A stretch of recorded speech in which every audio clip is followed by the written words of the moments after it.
pembentukan. Baik, Assalamualaikum warahmatullahi wabarakatuh. Waalaikumsalam warahmatullahi wabarakatuh. Selamat siang anak-anak sekalian. Bagaimana kabarnya hari ini? Alhamdulillah, demikian. Nah, langsung saja kita berkumpul pada hari ini tak lain yaitu untuk mengikuti yang namanya layanan konseling kelompok. Nah, mungkin dari sekalian sudah ada yang tahu apa sih itu yang dimaksud dengan konseling kelompok? Saya Pak pernah dengar itu konseling kelompok Pak, cuman belum tahu Pak. Berarti narasi ini pertama kalinya mengikuti konseling kelompok ya? Iya Pak. Baik, jika demikian mungkin dari anak sekarang sudah ada yang tahu, namun alangkah lebih baiknya jika Bapak jelaskan ulang apa sih yang dimaksud dengan konseling kelompok.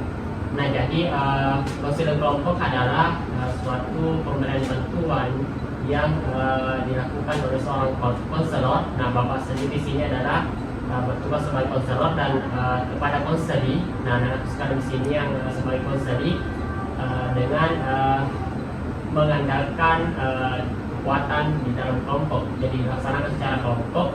Dan tujuannya ke depannya bagaimana anak sekalian bisa berinteraksi satu sama lain, kemudian bisa mendengarkan bagaimana sudut pandang dari teman-teman lainnya sih terkait dengan permasalahan-permasalahan yang sebentar akan kita bahas. Dan demikianlah yang dimaksud dengan layanan konseling kelompok. Nah, baik anak-anak sekalian, sebelum kita memulai kegiatan konseling pada hari ini, alangkah lebih baiknya kita berdoa terlebih dahulu menurut keyakinan masing-masing. Semoga apa yang akan kita lakukan pada hari ini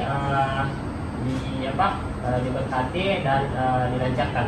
Berdoa dimulai.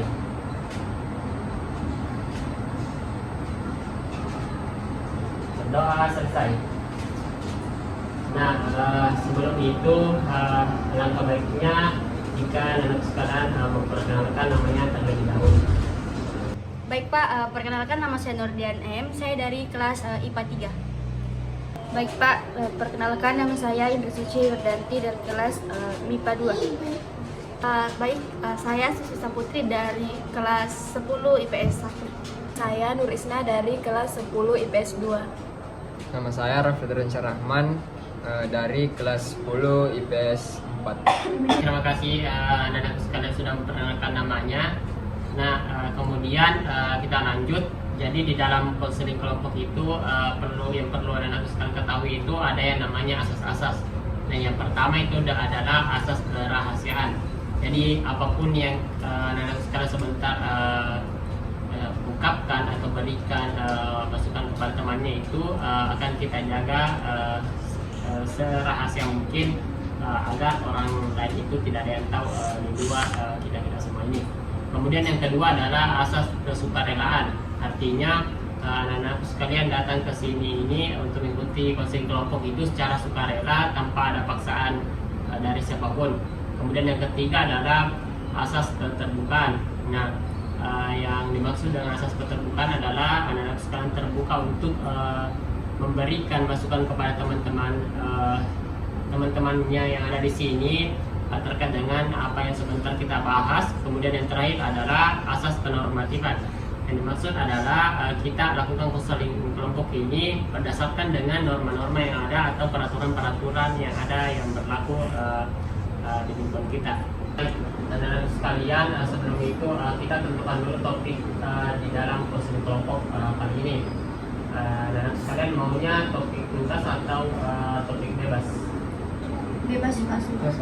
Jika sekarang ini topik bebas, mungkin dari Nurdian bisa memberikan pendapatnya terkait dengan apa sih yang perlu kita bahas pada konseling kelompok pada hari ini. Mungkin temanya Pak lebih baik kalau underachiever karena banyak dari siswa-siswa mungkin mengalami underachiever di mana mereka mungkin pintar Pak, tapi entah kenapa ada saja hal yang membuat dia malas atau segalanya, makanya nilainya menurun Pak.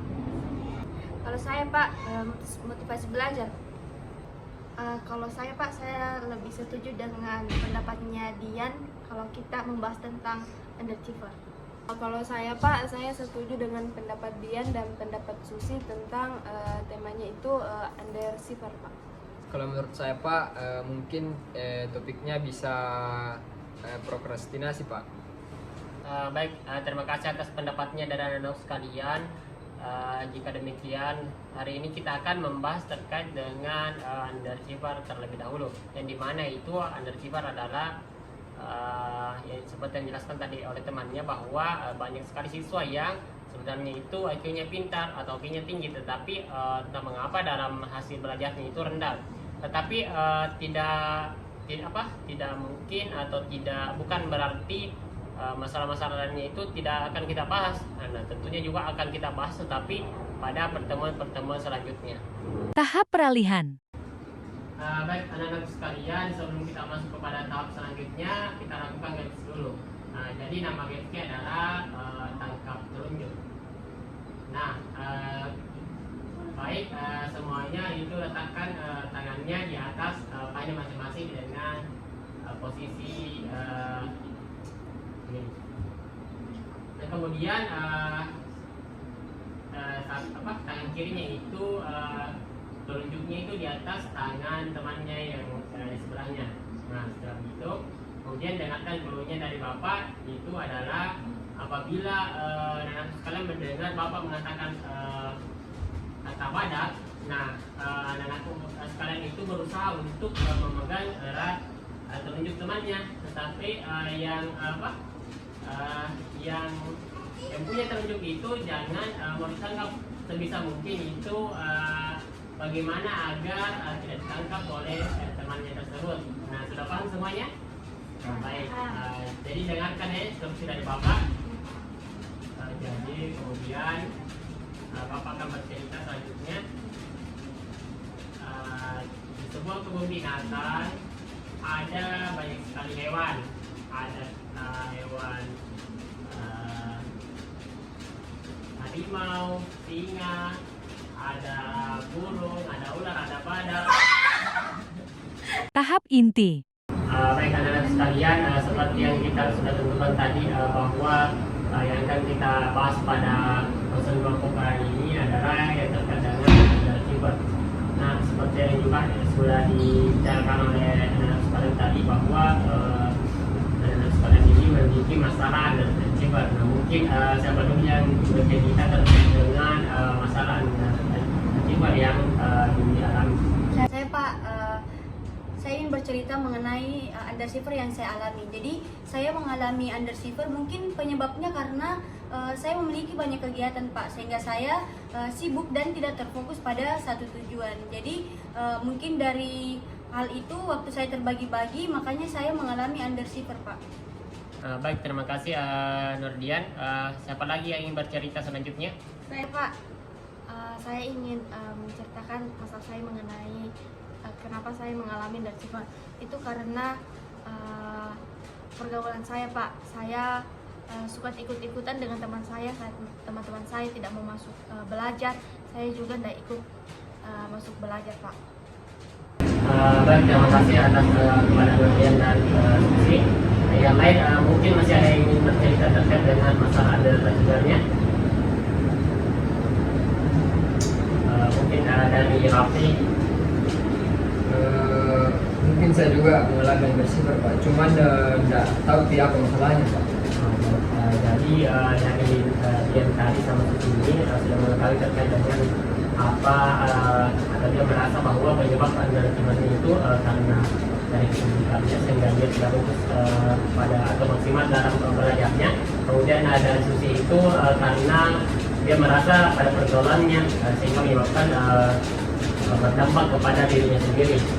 Dan dari Raffi sendiri itu dia tidak mengetahui apa sih penyebab sehingga dia mengalami underachiever sendiri.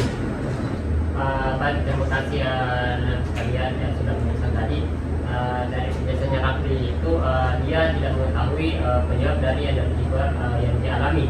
Mungkin dari yang lain ada yang bisa membantu temannya memberikan pendapat apa sih penyebab atau underachiever ini disebabkan oleh faktor-faktor apa saja? Ya Pak, mungkin Rafli ini tidak bisa manajemen waktunya. makanya dia tidak bisa mendapatkan nilai yang baik. Dari yang lain masih ada yang mau menambahkan? Baik, Mungkin motivasi belajarnya juga kurang, Pak. mungkin masih ada yang dari yang lain. Saya, Pak, mungkin Rafli tidak mengetahui gaya belajar yang cocok yang dia gunakan dalam belajar, Pak. Ada lagi tidak? Saya, Pak, Tidak. mungkin Rafli tidak menyadari potensi yang dimiliki, Pak. Bagaimana Rafli ya terkait dengan yang sudah dijelaskan tadi oleh teman-temannya, bagaimana pendapat Rafli di balik yang sudah diberikan tadi? Baik, Pak. Sebelumnya terima kasih kepada teman-teman yang telah menjelaskan beberapa faktor-faktor yang menyebabkan underachiever. Dari penjelasan teman-teman, mungkin saya merasa diri saya itu mengalami underachiever yang penyebabnya itu mungkin dari gaya belajar. Itu saja, Pak. Baik, kenapa Rafli bisa menyimpulkan bahwa underachiever-nya itu disebabkan oleh karena Rafli tidak mengetahui gaya belajarnya? Karena menurut saya, Pak, itu saya sudah rajin belajar, Pak. Cuman mungkin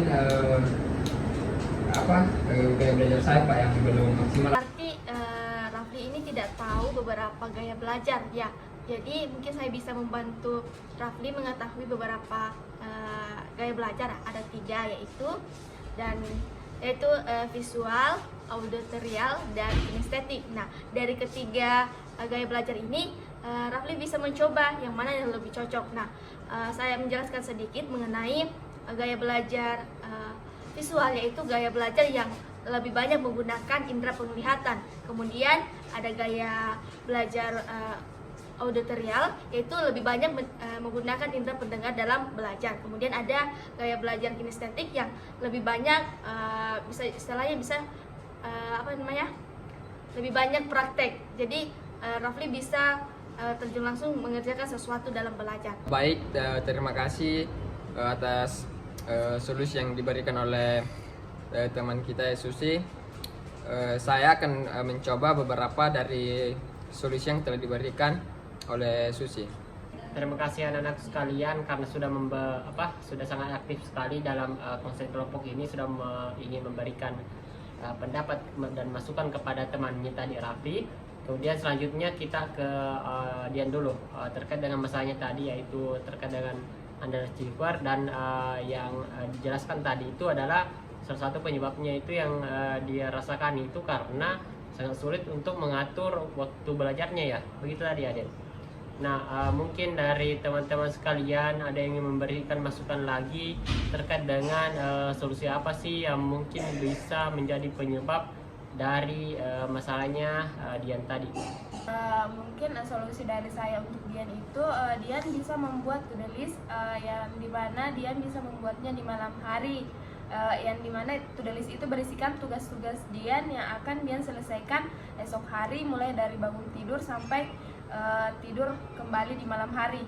Mungkin solusi dari saya untuk Dian bisa menentukan skala prioritas. Bagaimana Dian menentukan pekerjaan yang mendesak, kemudian penting, kemudian mengerjakan pekerjaan yang mungkin tidak penting, kemudian tidak mendesak. Mungkin itu saja. Baik, terima kasih dari Saudari Nur Isna dan Susi. Nanti saya akan coba solusi yang kalian berikan. Terima kasih. Jadi masalahnya Dian tadi juga sudah diberikan solusi oleh teman-teman sekalian. Baik, selanjutnya kita akan membahas secara spesifik dari permasalahannya Susi, yaitu menyangkut dengan underachiever yang disebabkan karena pergaulannya yang tidak sehat. Saya persilakan lagi kepada teman-teman untuk memberikan masukan kepada Susi terkait dengan permasalahannya yang dijelaskan tadi.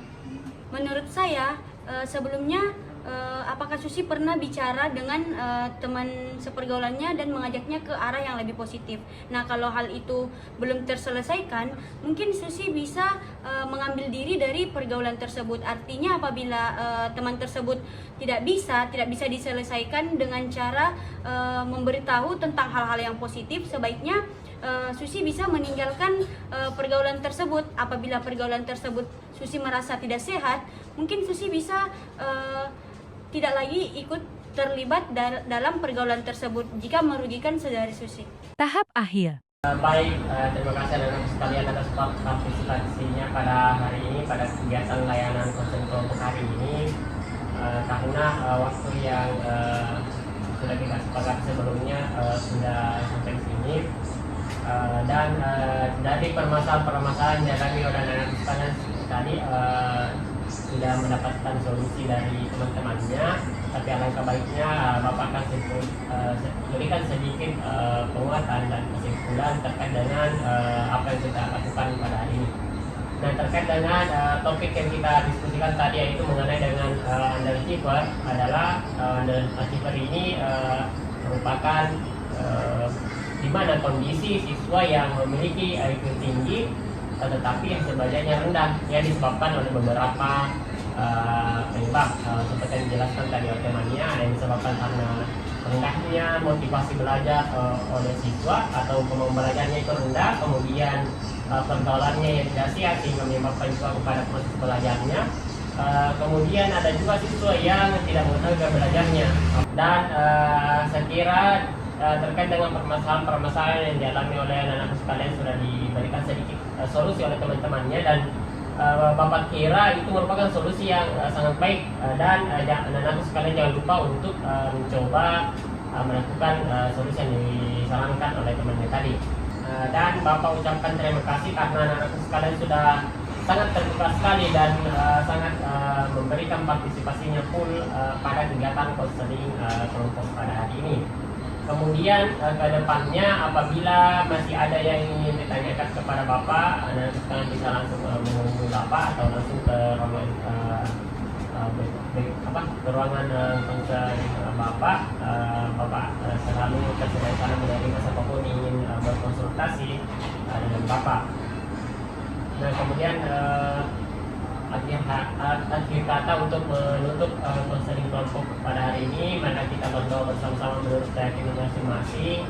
Semoga apa yang kita lakukan pada hari ini bermanfaat untuk kita semua. Berdoa dimulai. Berdoa selesai.